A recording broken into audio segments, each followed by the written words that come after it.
Debbie Wasserman-Schultz is recognized. Thank you, Mr. Chairman, and I thank the gentleman for his indulgence in waiving on, allowing us to waive on to the committee. I had a chance to watch the subcommittee proceedings remotely.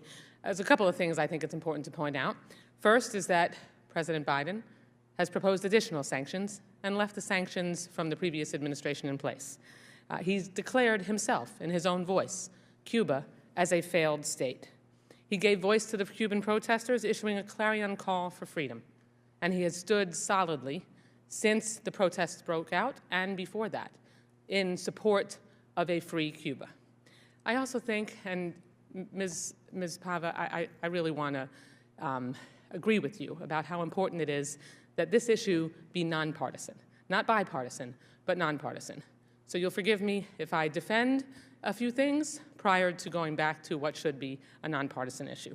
I really think the audacity of those in the Republican Party who widely across this country support voter suppression and have supported the suppression and thrown obstacles in the path of people across this country who simply want to cast their lawful and constitutional right to vote, and who have denied that January 6th was an insurrection, have a lot of nerves suggesting that they are the champions of freedom in another country when they are engaging in suppression of the people's right to vote and freedom here. Okay, so setting aside that partisan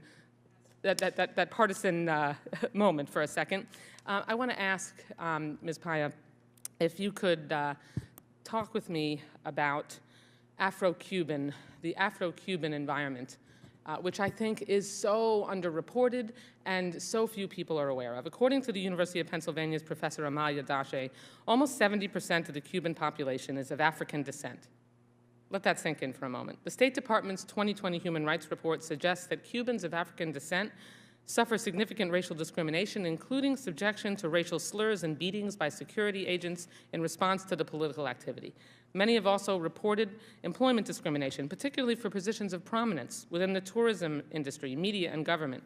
Despite this, Afro-Cubans have historically been at the forefront of the fight for Cuba's democracy and freedom, even though there has been a significant erasure of Afro-Cubans from history. Can you share with us the specific challenges or threats that Afro-Cuban activists face on the island, and how has the economic crisis in Cuba and the COVID-19 pandemic disproportionately affected Afro-Cubans? Yeah, thank you so much for that question, because actually Afro-Cubans are also the largest population in jail, are also the largest population with access,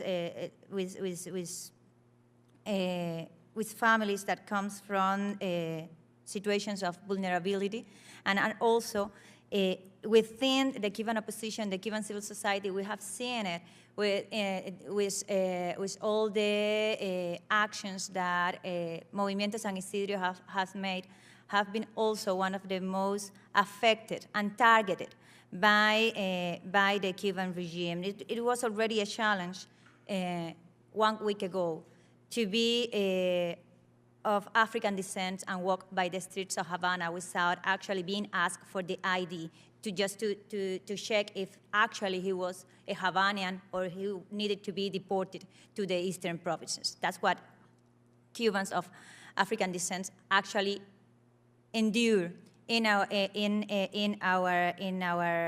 country, and I think it's a very important and relevant point, because it's widely ignored or not commented on about the racism of the character of this communist regime that have been using its propaganda as a machinery actually to get to human rights defenders around the world when they are actually trying to suppress those rights. May I just interrupt you for a moment and just ask you to confirm, while the Cuba regime has declared racism ended, after the revolution, isn't it true that they have completely banned and prohibited any African or black activism organization from existing and functioning on the island? They have prohibited any independent organization asking for rights of Cubans of African descent. Yes, that's absolutely true. Thank you. Thank you for the... Of course, they have entitled themselves as the defenders of those rights. Right, the irony. Mr. Chairman, thank you for your indulgence. And I just also want to point out that I myself have been a longtime opponent of lifting the embargo. I yield back the balance of my time, which I no longer have. Thank you, Congresswoman. Congressman